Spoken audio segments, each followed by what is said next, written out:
Pernah nggak sih lo lihat laptop hitam, kaku, kotak banget, tapi kok dipakai sama bos kantoran, programmer, bahkan tentara? Ya, itu dia, laptop ThinkPad. Laptop ini sering disebut sebagai laptop sejuta umat karena dipakai hampir di semua kalangan. Tapi pertanyaan besarnya, kenapa laptop yang desainnya kelihatan B aja ini bisa jadi legenda, bahkan dianggap laptop paling tangguh di dunia? Nah, di video kali ini kita bakal kupas tuntas sejarah, keunikan, sampai alasan kenapa ThinkPad tetap eksis walau zaman udah makin modern. Oke, bagian pertama kita akan membahas asal-usul ThinkPad. ThinkPad pertama kali lahir di tahun 1992, buatan IBM. Yap, perusahaan raksasa komputer sebelum akhirnya dijual ke Lenovo di tahun 2005. Desainnya simple, kotak hitam, elegan, dan inspirasi bentuknya bahkan diambil dari kotak bento Jepang. Kenapa hitam polos? Karena filosofinya adalah laptop ini harus jadi alat kerja serius, bukan main-main. Dan sejak awal, ThinkPad memang ditujukan untuk profesional, seperti insinyur, pebisnis, sampai astronot. Fun fact-nya ya, ThinkPad pernah dibawa keluar angkasa dan jadi laptop resmi NASA. Bayangin, laptop lo dipakai di stasiun luar angkasa. Oke, di bagian 2 kita bakal bahas keunikan desain dan fitur. Kalau lo perhatiin, ThinkPad punya ciri khas. Ada tombol merah kecil di tengah keyboard yang namanya adalah track point. Buat yang nggak biasa, mungkin terasa aneh. Tapi buat pengguna setia, ini jauh lebih praktis daripada pakai touchpad.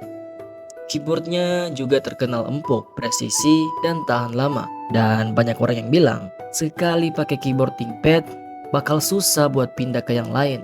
Belum lagi build quality-nya. ThinkPad ini telah diuji dengan standar militer, tahan guncangan, suhu ekstrim, bahkan kelembapan tinggi.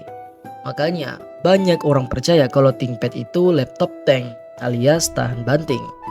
Oke, kita masuk ke bagian ketiga, yaitu ThinkPad di kalangan profesional. Nah, yang bikin ThinkPad ini jadi laptop sejuta umat adalah reputasinya di dunia kerja. Programmer suka karena nyaman dipakai buat coding seharian. Pebisnis suka karena awet dan bisa dipakai bertahun-tahun tanpa drama. Bahkan hacker di film-film sering digambarkan pakai ThinkPad karena kesannya misterius dan hardcore. Dan jangan salah, ThinkPad nggak cuma laptop buat orang tua kantoran.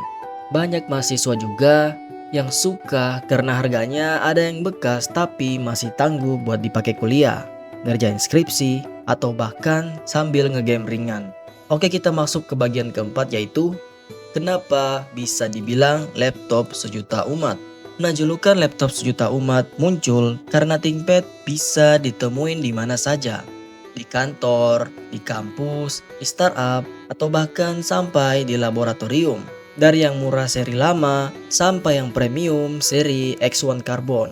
ThinkPad berhasil bikin laptop dengan identitas kuat, simple, tangguh, dan fungsional. Meski sekarang banyak laptop tipis, stylish, penuh RGB, ThinkPad tetap punya pasarnya sendiri buat mereka yang lebih peduli performa dan daya tahan daripada gaya. ThinkPad udah lebih dari 30 tahun diproduksi, tapi identitasnya tetap sama. Itu yang bikin orang percaya. Kalau butuh laptop kerja serius, ThinkPad jawabannya. Jadi ini bukan cuma soal laptop, tapi soal branding, kepercayaan, dan warisan sejarah. Gak heran kalau ThinkPad disebut laptop sejuta umat. Dari kantor sampai luar angkasa, dari programmer sampai mahasiswa, ThinkPad selalu punya tempat. Kalau lo lagi cari laptop kerja yang benar-benar bisa diandalkan, ThinkPad masih jadi pilihan terbaik. Gimana menurut lo?